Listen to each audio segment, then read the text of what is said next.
it's something we talk about all the time. But when you're actually in the midst of the chaos and you have to find your peace, in the midst of the noise and you need to find your noiselessness, that's when the theoretical lessons become very practical. So tonight the universe has given us the wonderful testing ground, experiential ground of, can you actually meditate anywhere in the midst of anything? Can you meditate in the midst of a Bollywood production chaos? You know, when people ask why the cow is so holy in India, a lot of times foreigners ask, why do you worship the cow? And of course there's beautiful reasons around Kamdenu and all of the beautiful things that a cow gives us and takes nothing back. But for me, on a personal level, that love for the cow, that real reverence for her, is much less for the products that come from her body and much more for her ability to be calm in the midst of the Delhi freeway. Right? I mean, you drive through these big cities and cars and rickshaws and whatnot and motorcycles, and in the midst of it, the cow is just lying there. She's not sleeping. She's just there. And cows are actually really intelligent creatures. So it's not that she's stupid and doesn't know that she's in the middle of a freeway or could get hit. But she's got that ability to just be quiet and peaceful, even in the midst of utter chaos. And so that's actually what makes me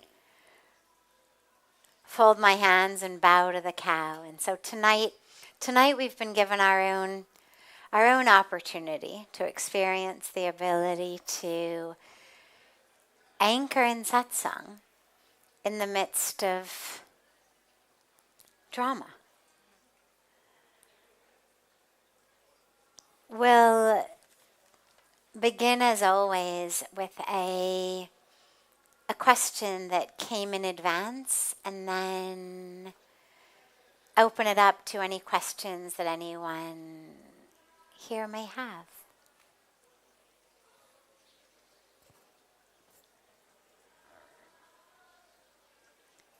My faith is really shaken, and I'm not sure what to do.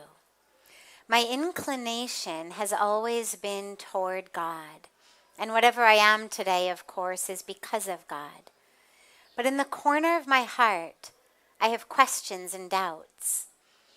What can I do to restore my faith?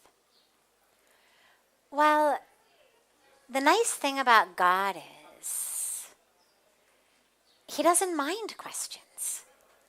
There's no place where God says, never ask me anything. Never question, never ask, thou shalt have no questions. God doesn't say that. God doesn't say you must take everything I say just because I say it. Never question, never wonder, never ask. In fact, the Upanishads and the Bhagavad Gita are scriptures rooted in questions, rooted in dialogue. The Bhagavad Gita is full of Arjuna saying to Krishna, why? Explain, I don't understand. What about this? What about that? 700 verses of questions.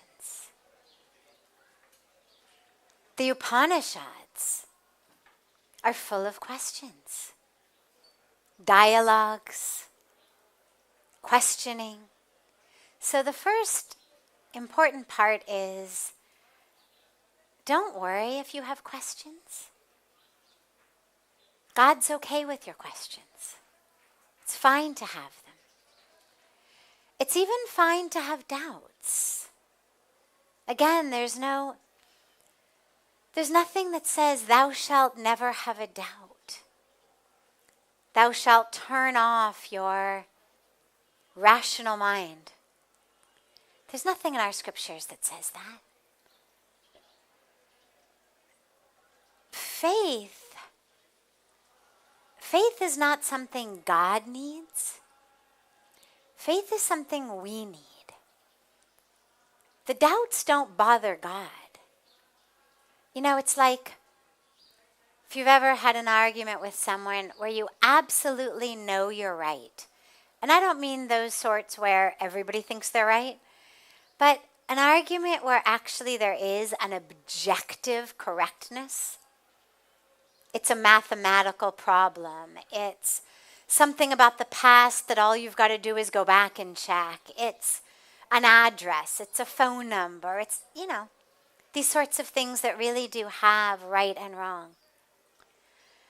Well, if you've ever been in an argument with someone about something like that is provable, and you know you're right, but the other person just won't listen, it doesn't usually bother you because you know, well, at the end of the day, eventually they're going to realize I'm right. Like, all the facts are there, whether for 10 minutes or 10 hours or 10 days. They think that they're right. They're going to realize. And I think in the same way God feels, they'll realize eventually, if not this life, next life. If not next life, the life after that. But see, the universe is infinitely patient. And so there isn't an agenda, you must believe it right now. So the doubts, I don't think, bother God. God gave us brains that think rationally. I mean, if God had wanted us not to use our rational brains, we wouldn't have them. We've been given minds that question. And I actually believe that everything God has given us is on purpose.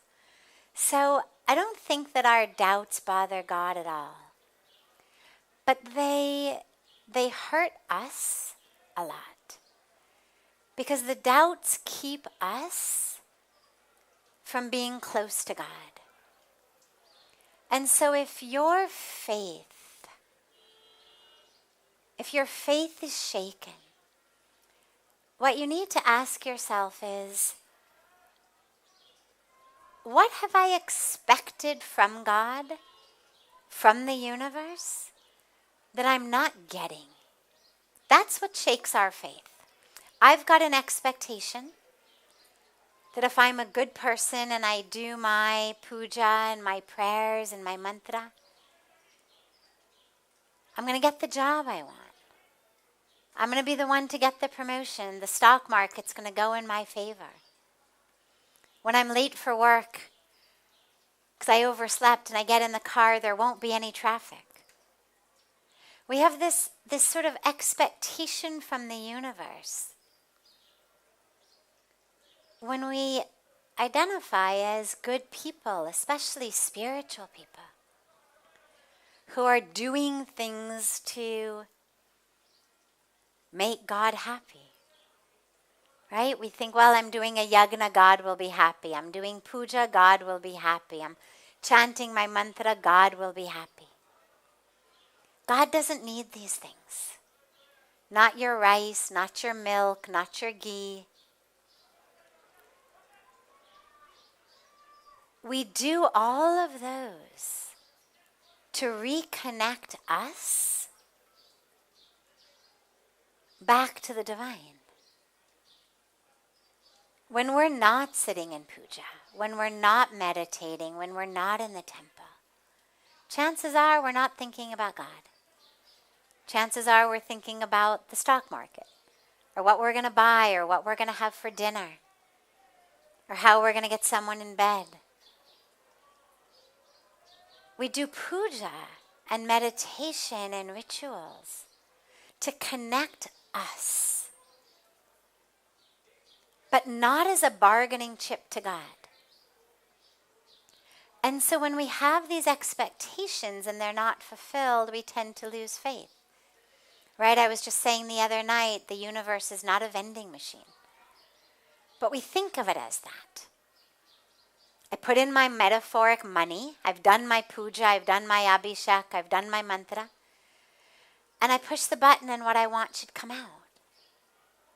And when it doesn't, then we think that the vending machine of God is broken. And we lose faith. I've always prayed to God, why did I lose my mother, my father, my child, my job? But that's not what God promises us. God doesn't say, come to me and I'll make you CEO of a company or president of a company. God doesn't say, come to me and you'll be the richest guy on the block. God says, come to me. And your suffering, your ignorance,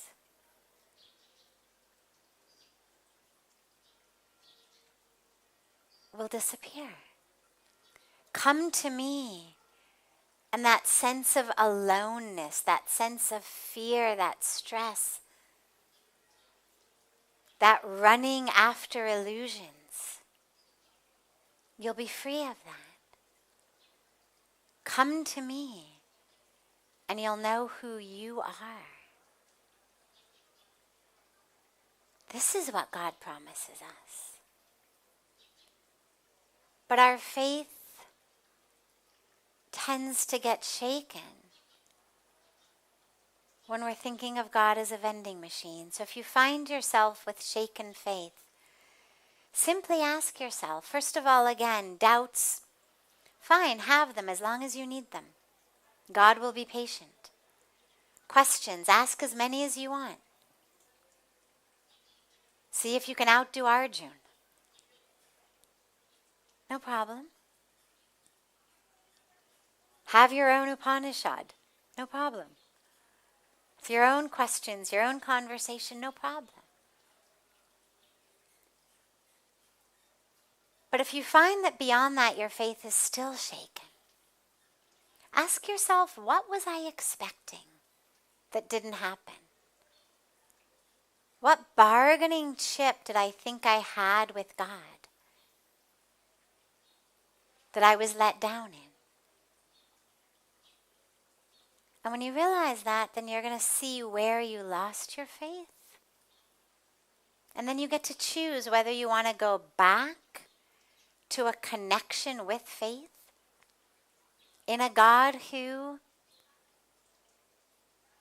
may not give you the job, or the spouse, or the child, or the health, or the wealth,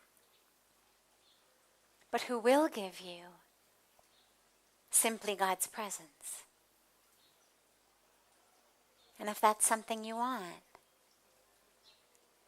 then you turn back to God. And if not, well, as I said, the universe is very patient. At some point in one of your future incarnations, you will be more inclined.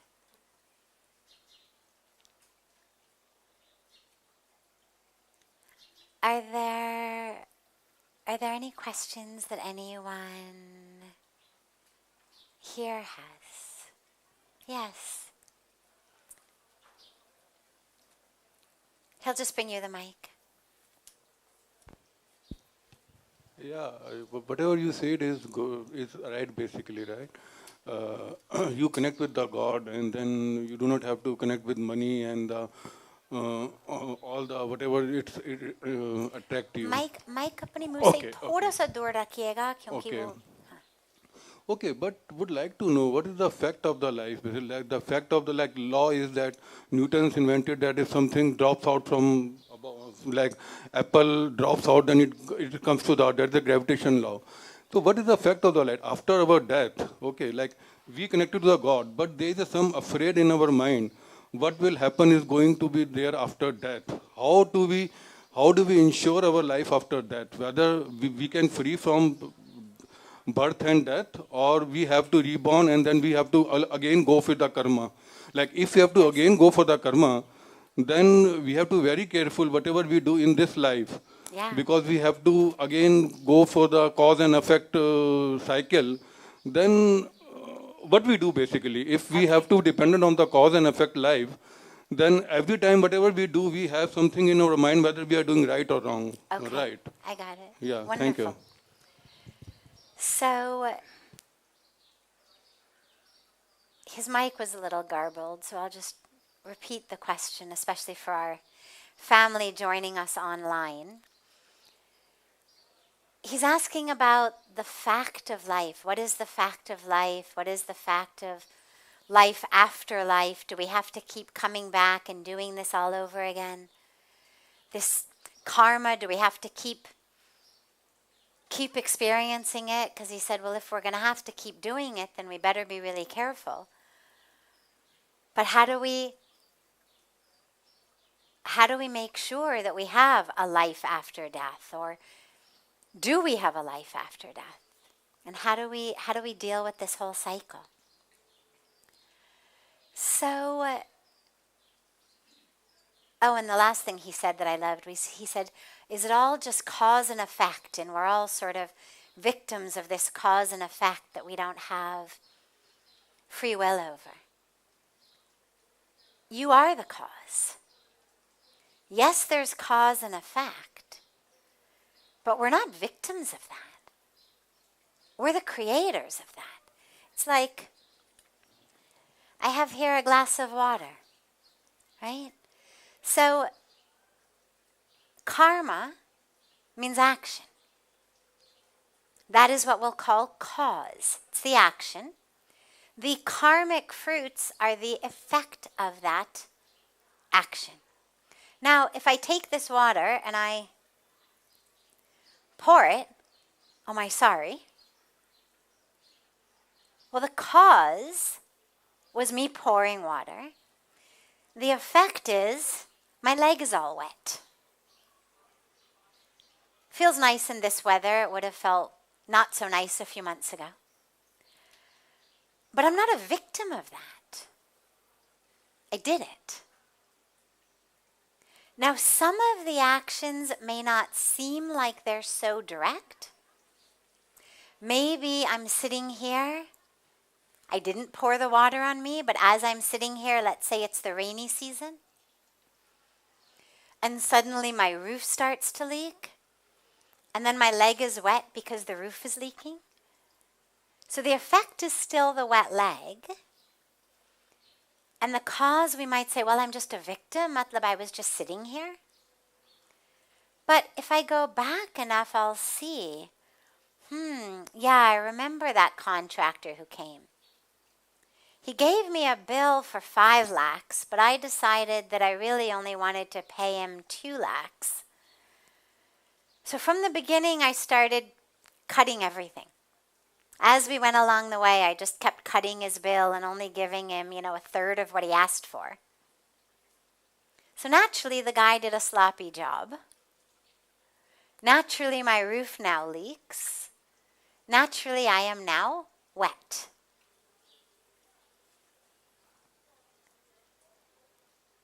We're still not victims.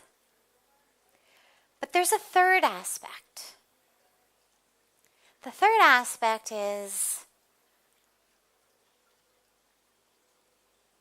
I hired a great contractor.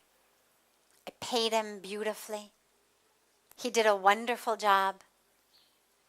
But at the same time that it was raining, there was an earthquake. And in the earthquake, the roof cracked. And as the roof cracked, the rain came down. And I got wet.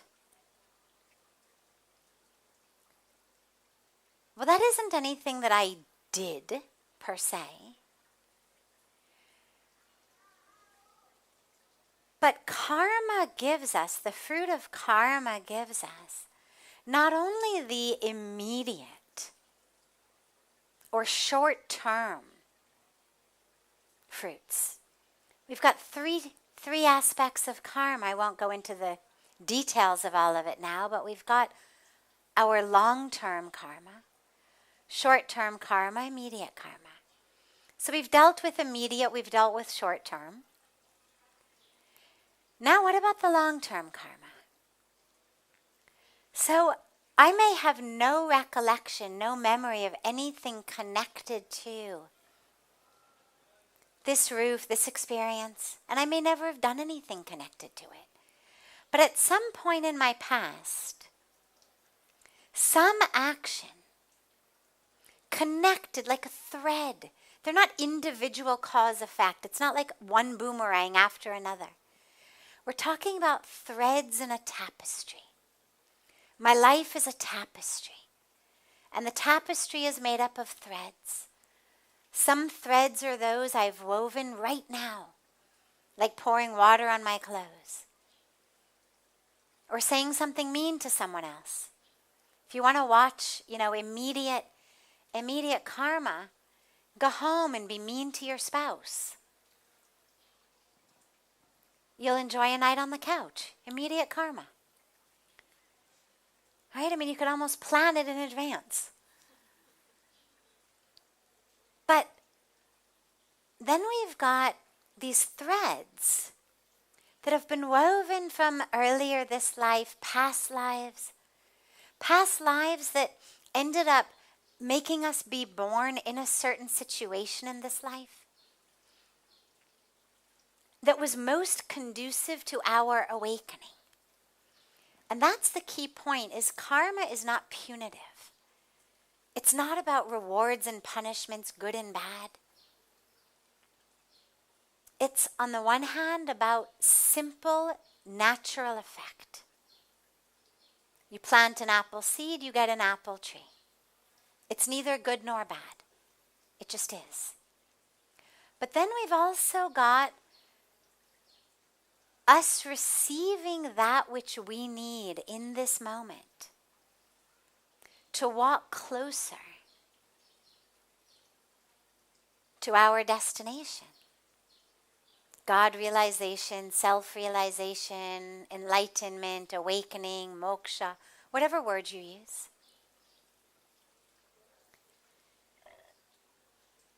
So most importantly, you are not the victim. That's the key. The second piece, though, is what you do right now. I always say today is the pre of that which is predestined for you tomorrow. When we think of destiny, we think about it as though somehow it were written thousands of years ago somewhere in the sky. Yeah, things are predetermined because we've predetermined them. If I don't study for an exam and I go out and get drunk the night before and stay awake all night and I'm hungover, you could say it's pretty predestined that I'm going to fail that exam. Not because God is after me or doesn't love me or my stars aren't in the right place, but because I actually created the pre of my destiny of failing that exam.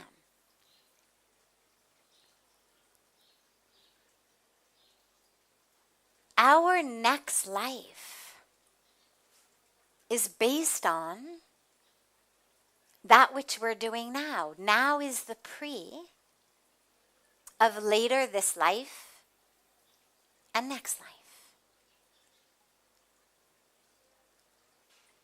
But lastly, here's the piece. When you say, do we have to keep doing it? Well, we're told that ultimately the goal is moksha, freedom from this cycle of birth and death. And yet, it's not the body that keeps us stuck. It's the mind. And so the idea that simply by dropping the body, suddenly you would have moksha, that's not true. Until we are free in the mind, we'll just keep getting new bodies. The ultimate goal is freedom in the mind, freedom from the mind. That's the aim, is how do I get free of the games of my mind, the anger, the grudges, the unfulfillable expectations, the attachments, the ignorance, the identification, the false identification with the body, with my role. When I get free of that, then the body just becomes a gift. Then we're no longer looking to be free of it. Then the body is just a gift to be able to interact with all of this beautiful creation. So it's no longer a burden. It's a gift. So don't worry about having to keep doing it. You will have to keep doing it if you don't free yourself in the mind. And once you free yourself in the mind, you're free right now. So worry about now. And then tomorrow will take care of itself. And after you die, it'll take care of itself. But if you don't take care of the mind now, you're already in hell. You don't have to wait for death to go to hell. You're already in hell. If you're in the hell of your own grudges and your own jealousy and your own games, well, you're living in hell anyway. So we create heaven right here, right now. And then tomorrow will take care of itself. Wonderful. Beautiful. I'm so glad. We'll end here. I know it's a little shorter than usual, but we started so late. But we'll go back to our normal time from tomorrow. And I hope you all have a beautiful, beautiful, beautiful rest of your evening. A beautiful morning and day to all of our family joining us online on so many channels, and so much love to you all.